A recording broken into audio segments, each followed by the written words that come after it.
Hello and welcome to this video review of Rogue64, which is a modern retro-styled game from developer Badger Punch Games, who built it for the Commodore 64.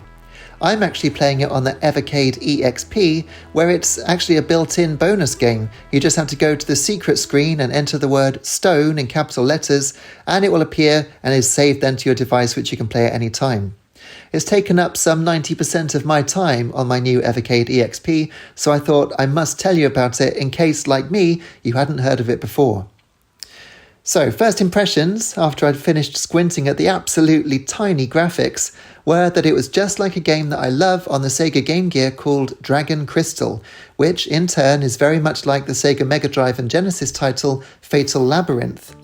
They're all known as roguelikes because, or so I thought, they feature randomized dungeons, permadeath, and turn-based combat where if you don't press a direction, literally nothing happens. It's all turn-based.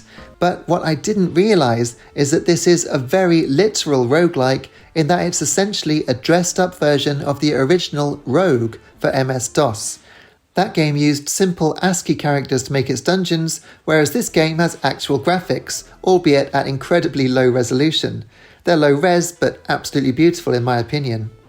The game started life as a charity game, with the team trying to see if they could fit an entire game into just 4 kilobytes of memory.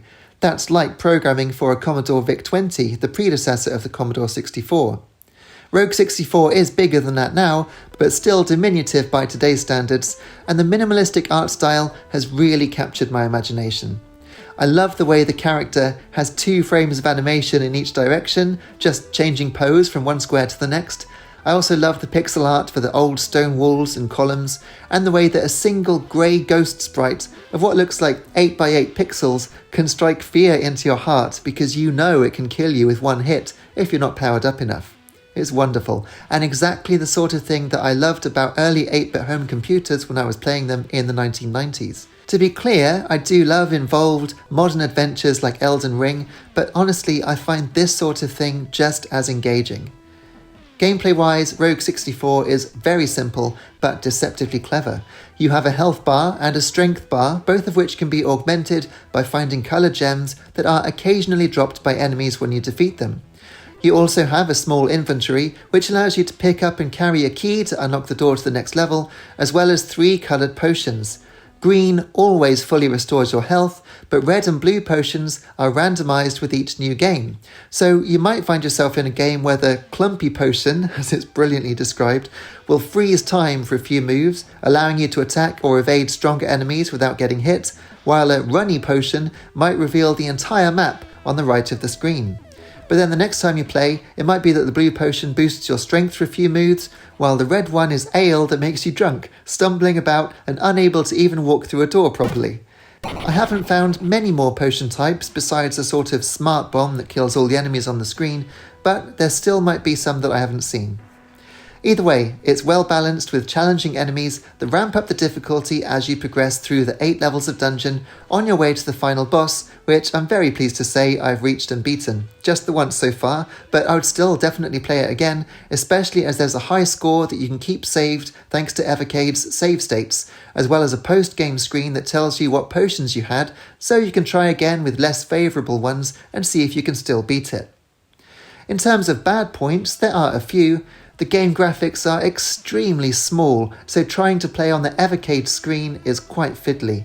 The actual playfield on the Evercade is the width of 2 little fingers, which isn't quite big enough these days. In fairness, it wasn't designed as a handheld title, but it does need to be mentioned. You can of course use the HDMI out feature of the Evercade EXP to play it at 720p on a bigger TV, but even then I still find it a small playfield with just as much space given to your map and inventory as the game itself. The other down point is the music, which I do actually really like. It combines gorgeous 8-bit SID sounds with almost dubstep musical sensibilities.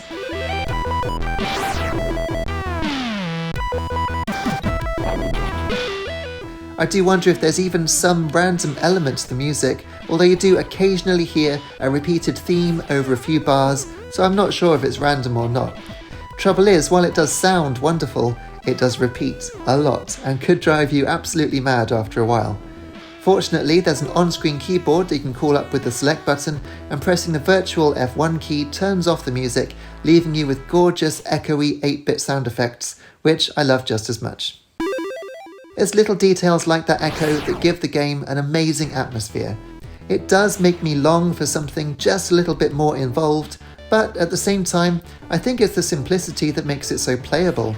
Despite the basic, rather primitive gameplay mechanisms, you need to play really carefully, knowing when to fight, when to run, when to be cautious, and when to use your carefully collected potions.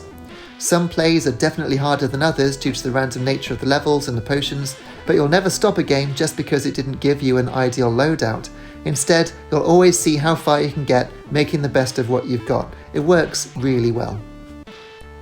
As you can tell, I love Rogue64, and it's been so strange suddenly remembering the original Rogue that I played on the computers at college in 1998. But I do finally really get what a roguelike is. And I have to say, a lot of games that are labelled as roguelikes really aren't. But this is definitely a roguelike, and it's utterly superb. So I do give it 4 out of 5 stars. Well, that's all for this video. Please hit like and subscribe, and check out the rest of my channel for more gaming videos, as well as music, tech reviews, and much more. Thank you so much for watching, and hope to see you again soon. Cheers.